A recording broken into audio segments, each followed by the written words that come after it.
Buenas tardes y bienvenidos al acto en memoria de las víctimas del Holocausto. Hoy, hace 67 años, el Ejército Rojo liberó el campo de concentración de Auschwitz-Birkenau. El 27 de enero de 1945, cuando los soldados pasaron la puerta con la cínica inscripción "El trabajo libera", solo había unos pocos supervivientes. Y los que escaparon de la muerte quedaron marcados por el hambre y la violencia. Muchos de ellos murieron en los días siguientes. El lugar conmemorativo de Auschwitz-Birkenau, con las ruinas de las cámaras de gas, es un recuerdo de esta época tremendamente terrible. Con el paso de los años, Auschwitz se ha convertido en un símbolo de holocausto, como el lugar donde los nazis mataron a más de 1 millón de judíos, pero también a sintis, a gitanos y a otros minoritarios. Sin embargo, el holocausto no debe reducirse a Auschwitz, ni siquiera a los campos de concentración. De hecho, cientos de miles de personas también fueron ejecutadas a tiros en Europa del Este. Hoy, Día Internacional de Conmemoración Anual en memoria a las víctimas del Holocausto, recordamos a las víctimas de un régimen criminal y a sus cómplices que llevaron la muerte y la destrucción a Europa y que arrebataron la vida a muchos millones de personas. Fue una época oscura de humillaciones, terror y asesinatos. Una época sin humanidad, sin respeto, sin dignidad. Recordamos a los millones de víctimas judíos del Holocausto. También recordamos a los sintis, a los romaníes, a los yenes, a los homosexuales y a todos los demás que sufrieron, que fueron perseguidos, que murieron de forma inhumana y cruel. Asimismo pensamos en los supervivientes para quienes el recuerdo de la persecución fue y es una compañía constante. Un impresionante testimonio de estos supervivientes se mostró el año pasado en este evento. El documental venezolano Caribe y Königstein, Los barcos de la esperanza. En este documental, los miembros de la comunidad judía de Venezuela contaron sus historias de huida, porque aquí también hubo muchos afectados. Aquí también hubo muchos que perdieron a sus familias más cercanos.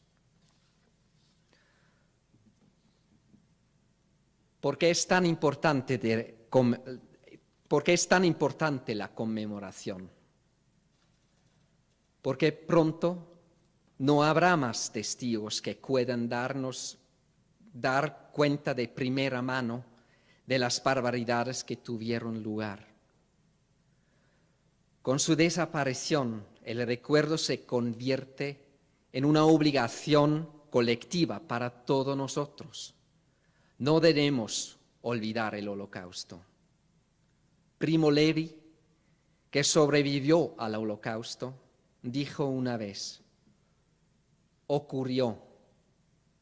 En consecuencia, puede volver a ocurrir. Puede ocurrir y puede ocurrir en cualquier lugar. Por eso es importante recordar el Holocausto no solo en Alemania y Europa, sino en todo el mundo, incluyendo a Venezuela.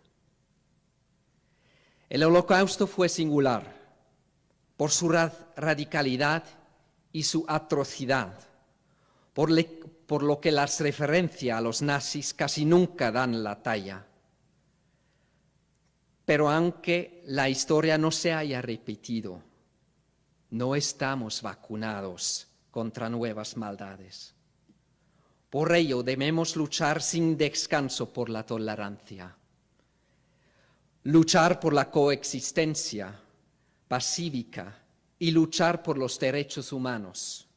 Tenemos que afinar nuestros sentidos para reconocer cuando la sociedad actúa contra los débiles, cuando la política busca culpables o cuando alguien da una patada a alguien que se encuentra en el suelo. Esto es lo que deberíamos recordarnos las víctimas del Holocausto. Y si se ha cometido una injusticia, debemos afrontarlas. El esfuerzo de la República Federal de Alemania de reconciliación con las injusticias cometidas durante la Segunda Guerra Mundial no tiene comparación.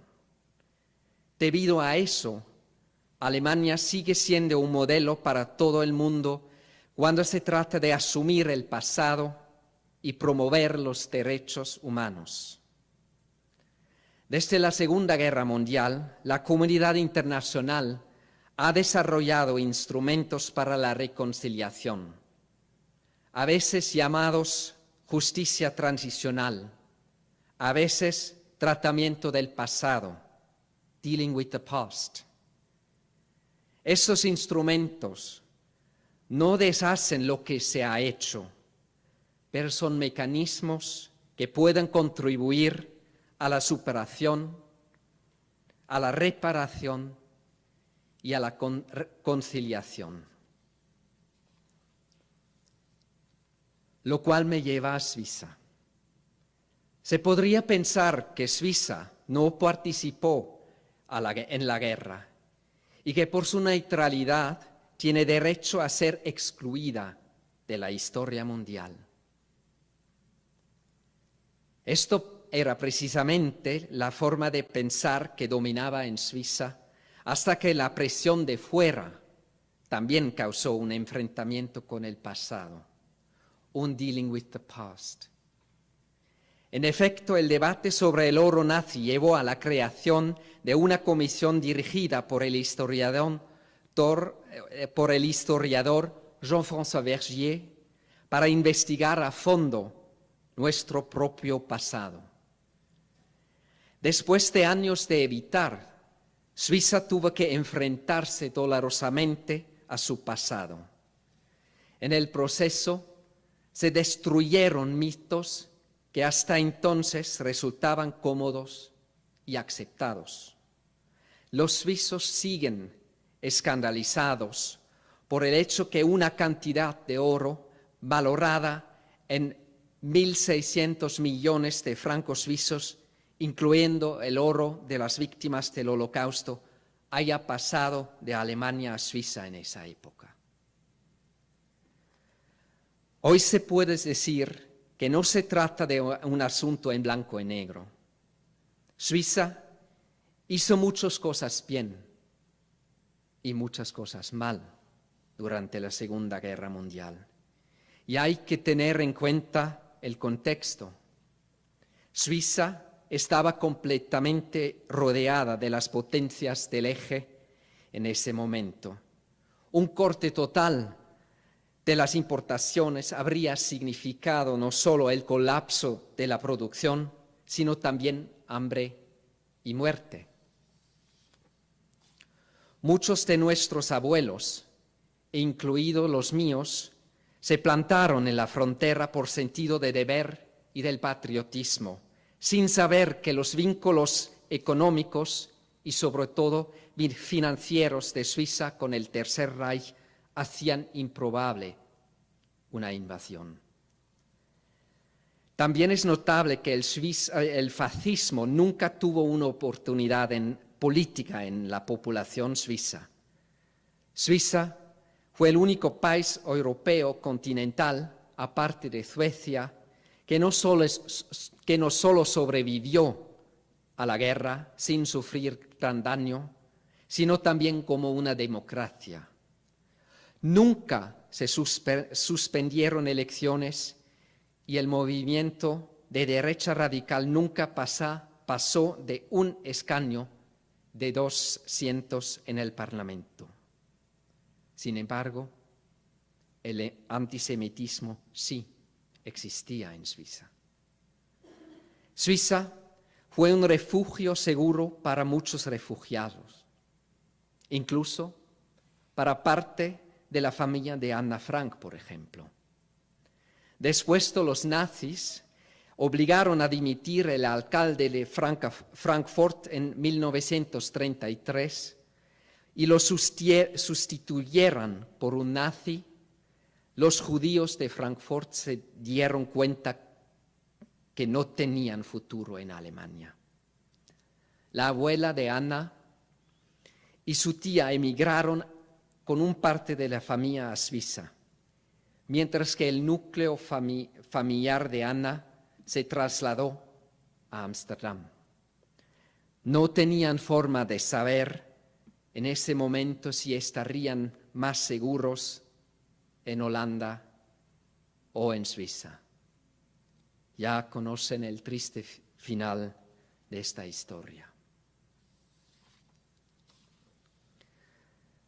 Suiza acogió a unas 300.000 personas durante la Segunda Guerra Mundial. Aún así, es importante la autocrítica. Para muchas personas, Suiza no llegó a ser un refugio seguro. Suiza cerró sus puertas a miles de personas que buscaban protección.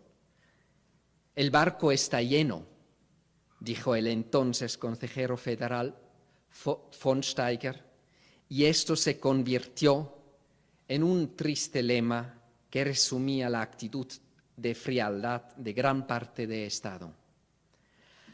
Aunque desde 42 ya se tenían ciertas noticias del Holocausto, no relajaron la política restrictiva de asilo hacia los judíos hasta finales de 1943.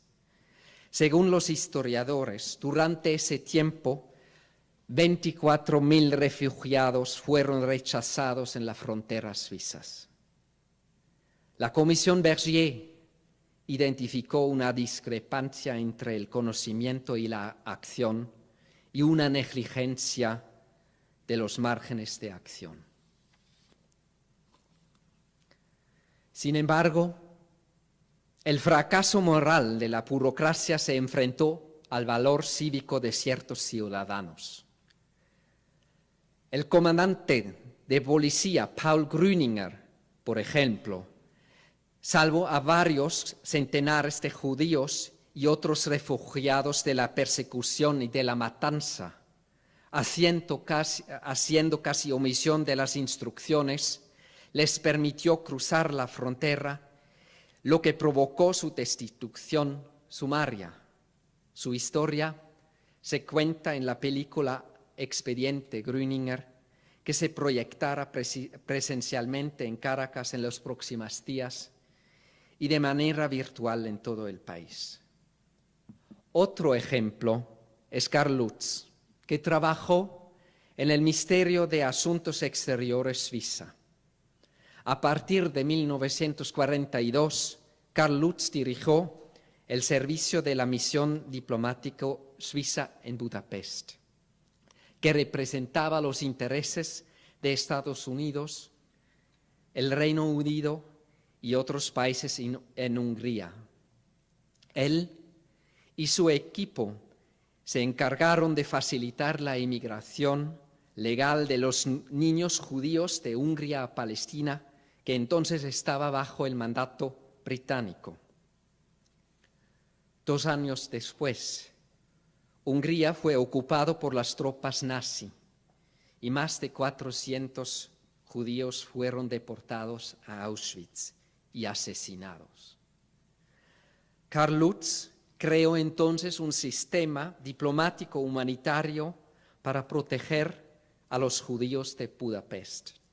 Negoció la emisión de 8.000 cartas de protección para los judíos que ya no podían partir hacia Palestina.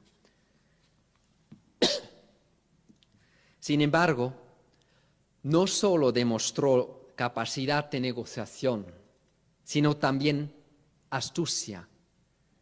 Como Carlus y su equipo emitieron mucho más cartas de protección y siempre los numeraron de nuevo de 1 a 8.000, nadie se dio cuenta de que emitieron bastante más de 8.000 cartas. Una acción así no habría sido posible en solitario, por lo que Carlutz dependía del apoyo de varias personas y organizaciones. Solo juntos podrían salvarse varias decenas de miles de personas, de hombres, mujeres y niños. ¿Por qué Carlutz actuó como lo hizo? Quienes han estudiado su vida y sus actividades están de acuerdo. Nada especial le predestinaba a liderar una acción humanitaria colectiva en Budapest. Las circunstancias hicieron que el hombre se levantara y mostrara su valor cívico. Él dijo no al atroz asesinato de miles de judíos y actuó. Por lo tanto, veamos el día de hoy como una motivación para seguir el ejemplo de Carlutz. Digamos no a la injusticia. Levantémonos cuando la sociedad actúa contra los más débiles. Contradigamos cuando la política busca culpables. Intervengamos cuando alguien dé una patada a alguien que se encuentra en el suelo. Demostremos valor civil y tengamos el coraje de contradecir. Esto es lo que deberían recordarnos las víctimas del Holocausto. Sois gentil et tiens courage. Gracias.